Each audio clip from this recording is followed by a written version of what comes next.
आप सभी पत्रकार साथियों का, कैमरा पर्सन का, इलेक्ट्रॉनिक मीडिया, प्रिंट मीडिया और डिजिटल मीडिया के सभी पत्रकार बंधुओं का, हमारी बहनों का स्वागत करते हैं। आपको धन्यवाद देते हैं कि आप सब लोगों ने इस यात्रा को कवर किया है।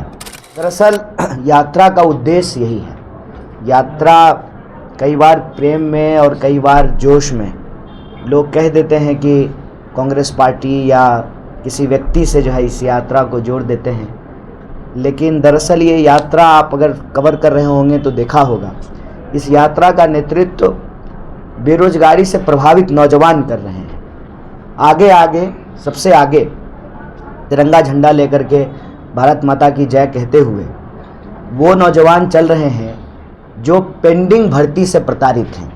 पेंडिंग भर्ती कहने का मतलब ये है कि अग्निपथ योजना से पहले जो सामान्य प्रक्रिया थी जवानों की भर्ती की, वो निकली और ये वो विद्यार्थी हैं जिनका सिलेक्शन हुआ, मतलब फिजिकल हुआ, मेडिकल हुआ और इनका ज्वाइनिंग लेटर नहीं आया रिजल्ट आ जाने के बावजूद। ऐसे 1.5 लाख से ज़्यादा नौजवान हैं, वही लोग इसको नेतृत्व करके चल रहे हैं। और कांग्रेस पार्टी का स्टूडेंट विंग NSY के अध्यक्ष यहाँ मौजूद हैं और यूथ कांग्रेस के अध्यक्ष भी रहते हैं, उनके जिला अध्यक्ष, ब्लॉक अध्यक्ष। तो स्टूडेंट विंग और यूथ विंग जो है इस यात्रा को कोऑर्डिनेट कर रही है, नेतृत्व कर रही है, उनके साथ मिल करके चल रही है।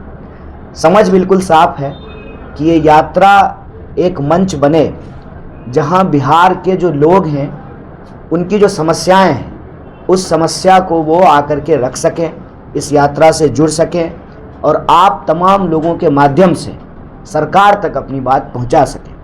यात्रा जब 16 तारीख को भितिहरवा से शुरू हुई तो अलग अलग दिन पेंडिंग भर्ती के लोगों ने प्रेस कॉन्फ्रेंस किया, चीनी मिल के मजदूरों ने प्रेस कॉन्फ्रेंस किया, पलायन से प्रभावित नौजवानों ने प्रेस कॉन्फ्रेंस किया, पेपर लीक से प्रभावित विद्यार्थियों ने प्रेस कॉन्फ्रेंस किया, ऑटो चालक संघ की महिलाओं ने प्रेस कॉन्फ्रेंस किया और आज आपके शहर में मधुबनी में हमारी बहन और जो मिथिला पेंटिंग से जुड़ी हुई हैं और खादी ग्रामोद्योग की जो समस्या है उसको जो है इस मंच से उठा रहे हैं। तो कुल मिलाकर के आप ये समझ सकते हैं कि ये यात्रा वह मंच बनने की कोशिश है, एक प्रयास है। जैसे आज़ादी के पूर्व देश को आज़ाद कराने के लिए कांग्रेस पार्टी संघर्ष का एक मंच बनी, जो लोग आज़ादी चाहते थे उस मंच से जुड़े। ये यात्रा भी एक मंच बने बिहार के नौजवानों का और वो अपनी समस्या यहाँ उठा सकें। और एक विषय जिससे हर कोई प्रभावित है बिहार में, हर कोई, हर धर्म का व्यक्ति, हर जाति का व्यक्ति और हर क्षेत्र का व्यक्ति, बिहार के जो अलग अलग क्षेत्र के लोग हैं, वो है पलायन का विषय। पलायन इसलिए होता है कि किसी भी क्षेत्र में आप जाएं, वहाँ की जो बुनियादी व्यवस्था थी वो बुनियादी व्यवस्था बिगड़ गई और वो बुनियादी व्यवस्था बिगड़ने के चलते शिक्षा की कमी, रोजगार की कमी और सामाजिक सुरक्षा की कमी, इन 3 प्रमुख विषयों के चलते पलायन एक बीमारी के रूप में, मानव जनित बीमारी के रूप में, महामारी के रूप में फैल गई। आप मधुबनी के लोग हैं और आप जानते हैं कि मधुबनी का इतिहास एक गौरवशाली इतिहास है, लेकिन मधुबनी में आज स्थिति ये है कि रास्ते में जब हम आ रहे थे तो नौजवान अपना बाइक रोक करके यात्रा में शामिल होते थे और वो यही कहते थे कि देखिए बहुत अच्छा विषय उठाया है, हम लोग को जो है हर चीज़ के लिए बाहर जाना पड़ता है। कल बाबा नागार्जुन का गांव तरौनी गए थे, यात्रा जब हमारी दरभंगा से मधुबनी आ रही थी तो तरौनी गए, पुस्तकालय पे माल्यार्पण किया तो महिलाओं ने एक गंभीर विषय उठाया कि तरौनी में अस्पताल नहीं है। और जब हम तरौनी से लौट रहे थे सकरी की तरफ तो जो रेलवे फाटक जो है बंद था और वो फाटक मुझे लगता है कि कई घंटे बंद रहता है और एक लड़की बीमार थी, बिल्कुल मूर्छित अवस्था में, बाइक से उसको लेकर के जा रहे थे, फिर बाइक छोड़ दिया और कंधे पे लेकर के फाटक से क्रॉस करा करके दौड़ करके लोग जा रहे थे। और थोड़ी ही देर पहले तरौनी गांव में महिलाओं ने कहा कि हमारे यहाँ अस्पताल नहीं है, हर चीज़ के लिए हम लोगों को बाहर जाना पड़ता है। तो इस यात्रा के माध्यम से जब हम गांव में जा रहे हैं तो गांव के लोग अपनी समस्या उठा रहे हैं, शहर में आ रहे हैं तो शहर के लोग अपनी समस्या उठा रहे हैं, तो इन समस्याओं को उठाना, और हमारी कोशिश ये है कि 14 करोड़ बिहार के लोग हैं, कश्मीर से लेकर के कन्याकुमारी तक इस देश को बनाने का काम बिहार के लोग करते हैं, और बिहारी पहचान जो है उसको गाली बनाने का काम राजनीति ने किया है। तो जब राजनीति हो बिहार में, तो राजनीति के केंद्र में, उसके विमर्श में पलायन का मुद्दा हो, रोजगार का मुद्दा हो, सामाजिक सुरक्षा का मुद्दा हो। और सामाजिक सुरक्षा की बात हम इसलिए करते हैं कि सरकार के तमाम दावों के बावजूद, सुशासन के तमाम दावों के बावजूद, कोई ऐसा दिन नहीं है जो बिहार के किसी न किसी कोने में कोई ना कोई आपराधिक घटना नहीं होती हो। आप आंकड़ा उठा करके देख लीजिए, पिछले दिनों बिहार में अपराध बढ़ा है, घटा नहीं है। तमाम दावों के बावजूद सरकार ने जो सर्वे कराया, जाति सर्वे, उस सर्वे में आया है कि मात्र 7% लोग ग्रेजुएट हैं। आप अंदाज़ा लगाइए, LNMU यहीं पे है, विश्वविद्यालय है यहाँ पे, लेकिन विश्वविद्यालय होने के बावजूद 7% लोग भी हमारे प्रदेश में ग्रेजुएट नहीं है। तो आप क्राइम की बात कर लीजिए, रोज़ क्राइम हो रहा है। आप जो है शिक्षा की बात कर लीजिए, उच्च शिक्षा जो है लोगों को नहीं मिल रही है। आप स्वास्थ्य व्यवस्था की बात कर लीजिए, अभी हम आपको तरौनी के लोग किस तरीके से जाते हैं दूसरी जगह इलाज कराने के लिए, या आप एक बार DMCH चले जाइए। कभी DMCH का इलाके में नाम होता था, अभी DMCH की स्थिति ये है कि आए दिन जो है हॉस्टल में सांप निकलता है, हॉस्टल रहने लायक नहीं है। प्रशासन कह चुका है कि हॉस्टल कभी भी गिर सकता है और गिर रहा है। वैसी हालत में लोग वहाँ मेडिकल करने को विवश हैं। और मरीजों की तो पूछिए ही मत, हाथ में जो है पानी का बोतल लिए हुए हैं, मरीज जो है बैठा रहता है, उसके अटेंडेंट जाते हैं, पहले मास्क लेकर के आते हैं, मेडिकल का किट खरीद करके लाते हैं 1-1.5 किलोमीटर से, फिर जा करके उनका इलाज शुरू होता है। ये हकीकत है। तो ये जो बिहार का गौरवशाली इतिहास है और वर्तमान की जो हकीकत है, उसमें ज़मीन आसमान का फ़र्क है। और जब तक हम वर्तमान को बदलेंगे नहीं, तब तक हमारा भविष्य बेहतर नहीं होगा। बिहार के भविष्य को बेहतर करने के लिए, बिहार के लोगों को बिहार में ही रोजगार मिले उसके लिए, और बिहार की जो कला है, संस्कृति है, जैसा कि हमारे दोनों साथी ने यहाँ अपनी बात रखी, जब तक हम कुटीर उद्योग को ठीक नहीं करेंगे, जो हमारी संस्कृति परंपरा से जुड़ी हुई चीज़ें हैं उसको बेहतर नहीं करेंगे, शिक्षा की स्थिति को अच्छा नहीं करेंगे, क्राइम को जब तक, अपराध को जब तक कंट्रोल नहीं करेंगे, तब तक सरकार के दावे हैं, हकीकत बहुत दूर है। और इसीलिए हम कहते हैं कि यह सरकार सुशासन की नहीं, पलायन की सरकार बन गई है। तो इस पर आप सब लोगों से निवेदन है कि जो लोग आकर के इस मंच से अपनी बात उठा रहे हैं, आप जनता तक पहुंचाइए, और मुझे उम्मीद है कि आप ऐसा करेंगे। तो आप सब आए, हमारी बात सुने, यात्रा को कवर किया, इसके लिए आप सबका बहुत बहुत धन्यवाद। आपके जो सवाल होंगे, बस निवेदन यही है कि सवाल जिस विषय पे हम लोग बात कर रहे हैं उसी से जुड़ा हुआ सवाल करें, क्योंकि बाकी बातें तो और भी समय की जाएगी। अभी जो है शिक्षा, रोजगार, पलायन, इन चीज़ों पर बात की जाए। धन्यवाद। शिक्षा की बात की जाए तो बिहार में डोमिसाइल नीति लागू होनी चाहिए या ना होनी चाहिए? देखिए, डोमिसाइल नीति यहाँ पे लागू थी कुछ दिन पहले ही। हमको लगता है Tier 1, Tier 2, Tier 3 में डोमिसाइल ख़त्म किया गया है। अब ये तो बहुत बड़ा सवाल है ना, यहाँ पे जो है बिहार के लोगों को बिहारी पहचान नहीं मिलेगी, और बाहर में जो है बिहारी पहचान के आधार पर गाली दी जाएगी, तो हमारी हालत तो वो हो गई है, न घर के न घाट के। तो सरकार को इस पे अपनी स्थिति स्पष्ट तो करनी ही चाहिए।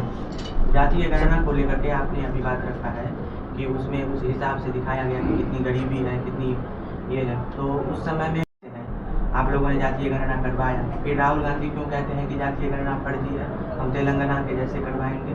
नहीं, राहुल गांधी ने ये नहीं कहा कि जातीय जनगणना फर्जी है। नहीं, आप फिर तो आप ऐसे बात कीजिएगा, तब तो कोई, हम कह रहे हैं कि नहीं कहा, आप कह रहे हैं कहा, तो आप मुझे दिखा दीजिए कि कहाँ कहा। हाँ, क्या कहा? ठीक से नहीं हुआ, ये तो नहीं कहा कि फर्जी है। हम तेलंगाना के जैसे करवाएंगे। हाँ, तो इसलिए कहा कि जब जनगणना हम करा रहे हैं तो उस पर जो है ना सभी, क्या हो गया भैया, क्या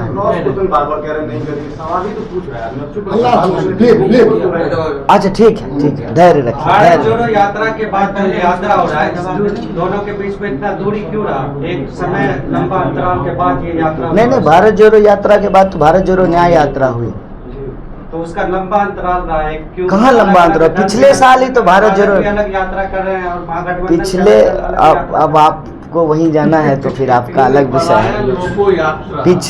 पिछले साल ही भारत जोड़ो न्याय यात्रा हुई है, और इस बार जो है पलायन रोको नौकरी दो यात्रा कर रहे हैं। 2020 में जो है जनगण मन यात्रा किए थे, तो हम लोग तो अपनी भूमिका निभा रहे हैं।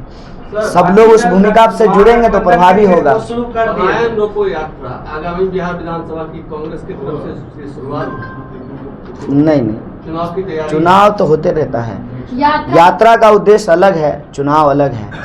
पलायन रोको यात्रा है, राहुल गांधी यात्रा कर रहे थे, इससे कांग्रेस को क्या फायदा हो रहा है, वो दिख रहा है आपको जमीन पे? कांग्रेस का फायदा उसी में है जिसमें लोगों का फायदा है। जिस बात को हम लोग उठाते हैं वो बात एक्चुअली हमारी बात नहीं होती है, वो जनता की और समाज की बात होती है। भारत जोड़ो यात्रा में जब कह रहे थे कि नफ़रत को रोकना चाहिए और नफ़रत जब फैलती है तो उससे समाज जो है बढ़ता है, समाज की शक्ति बढ़ती है। कोई भी समाज नफ़रत में रह करके आगे नहीं बढ़ सकता है, प्रगति नहीं कर सकता है। मान लीजिए घर के लोग अगर आपस में लड़ते रहेंगे तो घर का विकास कैसे होगा? तो वैसे ही अगर हम भारत को एक परिवार मानते हैं, उसमें अगर उसके सदस्य आपस में लड़ेंगे तो भारत की प्रगति और उन्नति कैसे होगी? तो जो समाज के मुद्दे होते हैं, उन्हीं मुद्दों पर जिससे समाज प्रभावित हो रहा है, यात्राएं होती हैं ताकि समाज के लोग उससे जुड़ सकें और उस समस्या से जो है निदान मिल सके, उसका समाधान हो सके। एक आपने सवाल पूछा था जाति जनगणना को लेकर के, इसमें एक चीज़ स्पष्ट समझ लीजिए। एक तो जनगणना सिर्फ और सिर्फ भारत सरकार कर सकती है, ठीक है। जनगणना का जो कॉन्स्टिट्यूशनल मैंडेट है वो केंद्र सरकार के पास है। जनगणना 2011 में हुई थी लास्ट, 2021 में होना था, लेकिन कहा गया कि कोविड है इसलिए जनगणना नहीं हुआ है। कोविड आकर के चला गया, थाली बजा लिए, दिया जला लिए, ताली बजा लिए, कोविड आके चला गया। बहुत सारी चीज़ें हो गई, बिहार विधानसभा का चुनाव हो गया, दोबारा लोकसभा का चुनाव हो गया, लेकिन जनगणना अभी तक नहीं हुई है। इसके पीछे एक मंशा है। मंशा ये है कि आप नोट करेंगे कि पिछले 5-6 सालों में जो आंकड़े सरकार के द्वारा जारी किए जाते थे, वो आंकड़े एक एक करके सरकार ने देना बंद कर दिया है। जब आंकड़े ही आपके पास नहीं होंगे, कोई तथ्य नहीं होगा, तो फिर जितनी मुंह उतनी बातें, अपनी डफली अपना राग, हर कोई अपने तरीके से जो है आंकड़ा देगा। सरकार की ये जिम्मेवारी थी कि वो सही समय पे गणना कराए, जनगणना हो, ताकि इसको एक साधारण उदाहरण से अगर हम समझें, मान लीजिए हमारे परिवार में 10 लोग हैं, तो हम 10 लोगों का ही खाना बनाएंगे। जिसके परिवार में 5 लोग होंगे वो 5 लोगों का खाना बनाएंगे। किसी भी नीति के निर्धारण के लिए आंकड़ों का होना जरूरी है, लेकिन ये सरकार लगातार आंकड़ों को छुपाती है। आंकड़ों को इसलिए छुपाती है ताकि उसकी नीतियों की जो कमियां हैं उन कमियों पर बात नहीं हो सके। तो राहुल जी ने ये कहा था कि हम ठीक से करेंगे। ठीक से करने का मतलब ये है कि आज के समय में जो इंडिकेटर्स हैं डेवलपमेंट के या प्रॉब्लम के, उन सबको हम उठाएंगे। जब तक हमारे पास आंकड़ा नहीं होगा तब तक हम सही तरीके से नीति निर्धारण नहीं कर पाएंगे। तो आपसे निवेदन यह है कि जो कहा है वही कहिए। आज के प्रेस कॉन्फ्रेंस में 2 अहम मुद्दे थे, एक मिथिला पेंटिंग और दूसरा मिथिला खादी ग्रामोद्योग। एक जमाने में मिथिला का जो खादी होता था विश्व में प्रसिद्ध था, लेकिन आज दिन पर दिन बुनकर अंसारियों की स्थिति बद से बदतर होती जा रही है, रोजगार नहीं मिल रहा है। क्या कहते हैं इसके बारे में कांग्रेस पार्टी? देखिए, इसके बारे में तो इन्होंने स्वयं ही कहा है। हम बस ये कहते हैं कि बिहार के जो प्रभावित लोग हैं वो इस यात्रा से जुड़ें, अपनी बात आकर के इस मंच पे रखें। बतौर कांग्रेस पार्टी सदस्य हमारी पार्टी इन मुद्दों के साथ मजबूती से खड़ी रहेगी। और आप देखे होंगे नेता प्रतिपक्ष समाज के अलग अलग वर्ग से मिलते रहते हैं। कभी कारपेंटर से मिलते हैं, कभी सब्जी बेचने वालों से, मजदूरों से, विद्यार्थियों से, कूलियों से, ट्रक के ड्राइवरों से लगातार मिलते रहते हैं। और लोकसभा में भी हम लोग ये सवाल उठाते हैं, तो संसद में भी यह बात उठा रहे हैं, और आप सब देख ही रहे हैं कि सड़क पे चल करके भी जो मुद्दा है उस मुद्दे को उठा रहे हैं। हमारा ये कहना है कि देश की राजनीति में आज की तारीख में ध्रुवीकरण की बात होती है, नफरत की बात होती है, बंटवारे की बात होती है। ये क्यों होता है?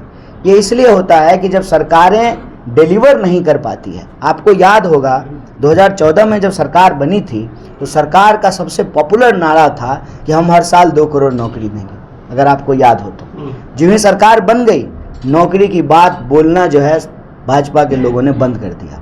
उसके बाद सबसे पॉपुलर बात क्या कही गई? किसानों की आमदनी दुगनी करेंगे। किसानों की आमदनी दुगनी होने की बात तो छोड़ दीजिए, किसानों को देशद्रोही कहना ही सरकार ने शुरू कर दिया। उसके बाद तीसरा जो सबसे पॉपुलर नारा था कि महिलाओं पे अत्याचार रुकेगा, और आज हमको आप बता दीजिए कि जो महिलाओं पे अत्याचार करने वाले हैं उनको टिकट दिया जाता है संसदीय को का, उनको मंत्री बनाया जाता है। खूब पॉपुलर तरीके से बोला गया, बहुत हुआ महंगाई की मार। महंगाई लगातार बढ़ रही है, और महंगाई जब बढ़ रही है तो उल्टे सरकार के जो प्रवक्ता हैं वो कहते हैं कहाँ गरीबी है। लोग 10,000 का टिकट खरीद करके जो है जा रहा है दरभंगा से जो है दिल्ली, दरभंगा एयरपोर्ट पर जो है टिकट नहीं मिलता है, तो वो महंगाई को उन्नति से जोड़ करके दिखा रहे हैं। लेकिन महंगाई के चलते कितने लोगों की पढ़ाई छूट गई, कितने लोगों को इलाज नहीं मिला, कितने लोग जो है बहुत बुरी स्थिति में रहने को विवश है, इसके आंकड़े नहीं जारी किए जाते हैं। तो हालत ये है कि आप घूम करके देखेंगे तो लोग किसी न किसी समस्या से जूझ रहे हैं। नौजवान को नौकरी नहीं मिल रही है जो पढ़ा लिखा है, जो विद्यार्थी है उसको ठीक से पढ़ाई नहीं मिलती है, समय पे डिग्री नहीं मिलता है। कितना बड़ा इलाका है मिथिला का बता दीजिए, और लॉ कॉलेज नहीं है।